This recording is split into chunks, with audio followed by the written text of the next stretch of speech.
All right, you ready to jump into this? Oh, yeah, let's go. Okay, so today we're talking about Companion.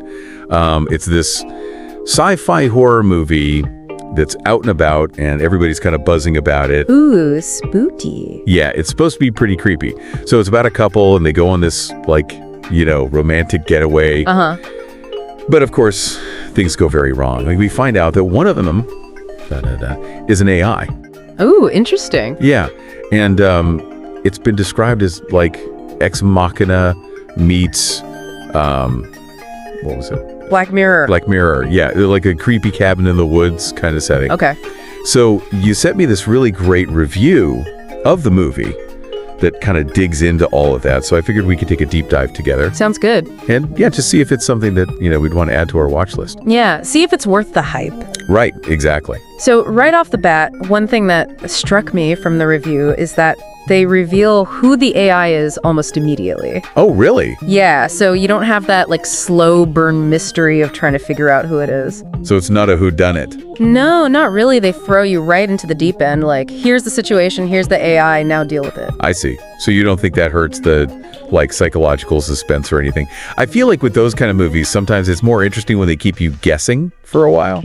Yeah, I mean, that definitely can work well. But in this case, I think because they reveal it so early, it lets them focus more on the relationship between the two characters. Okay, so how they deal with this revelation and all of that. Right. It becomes more about the human-AI dynamic rather than just the mystery. Okay, that makes sense. So the review really praised the performance of Sophie Thatcher, who plays Iris. Yeah, I've heard she's great in it. Yeah, and it sounds like a really difficult role. She has to play someone who's both vulnerable, but then also really intense and scary. So how do you think an actor even pulls that off? How do you make an AI character actually believable? Well, I mean, I'm not an actor, but I would imagine it's all about those subtle things. Tiny little movements, the way you use your voice, you have to kind of suggest that there's something, off about them without being too obvious. Oh, almost too robotic. Right, exactly. I have to walk that fine line. And the review actually mentioned there's this one scene where she just has this blank stare, and it's apparently super chilling. Oh, wow. Okay, now I really want to see this movie. Right. So the review also talked about how the movie deals with this whole, playing God idea that often comes up with AI. Are we going too far? Yeah, that's a classic sci-fi theme. Right, but do you think it hits differently now with all the advancements that are happening in AI in the real world? I think so. It's not just some abstract idea anymore. We've got self-driving cars, AI being used in medicine, and even stuff like algorithms that can be biased. So I think that fear of creating something we can't control is definitely more relevant now. Yeah, and it's interesting because it's almost like some of those stories that used to seem so far-fetched, now they feel like they could actually happen. Right. So the review did mention that some of the plot twists were kind of predictable. Does that automatically make it a bad movie? Oh, not at all. I mean, predictability in a thriller doesn't always ruin it. It can still be really entertaining if the build-up is good, if the characters are interesting, and, if it makes you think. So it's more about the overall experience, not just the shock factor. Exactly. It's you can still enjoy a roller coaster, even if you know what twists and turns are coming. That's a good point. It's all about the ride. I did want to ask about the setting, because the review mentioned that the movie takes place in this isolated lake house, which they said adds to the suspense. Yeah, I thought that was interesting too. So do you think, the setting where a movie about AI takes place can really affect how we see the AI? Oh, for sure. Think about it. We usually see AI in these super futuristic sleep environments, or like you said, these dark industrial settings.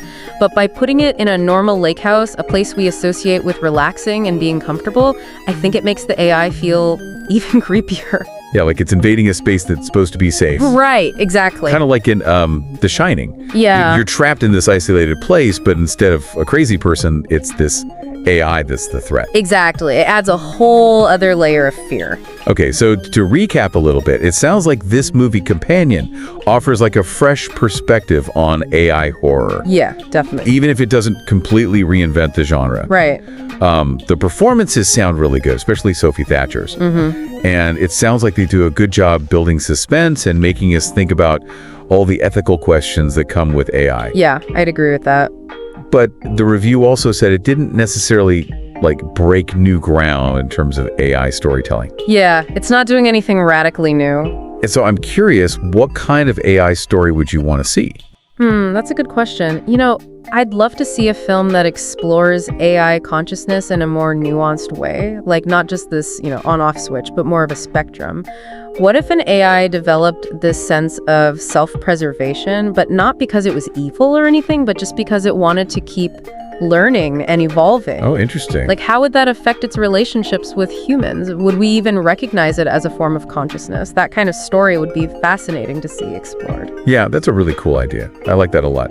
It really makes you think about what it even means to be conscious, right? Right, and how do we differentiate between human consciousness and artificial consciousness, especially if the lines start to blur? Right, yeah, and then how do we, ethically deal with that? Exactly, lots of big questions there. Yeah, a lot to ponder. So, would you watch this movie based on everything we've talked about? Yeah, I think so. I'm intrigued, especially by Sophie Fatch's performance. Right. It sounds like she really brings something special to the role. Yeah, it does. Well, we'd love to hear your thoughts too. Let us know if you plan on watching Companion and what kind of AI stories you'd like to see out there. Yeah, join the conversation. What big questions about AI are on your mind? All right, well, thanks for taking this deep dive with me. Of course, this was fun. All right, until next time. See you then.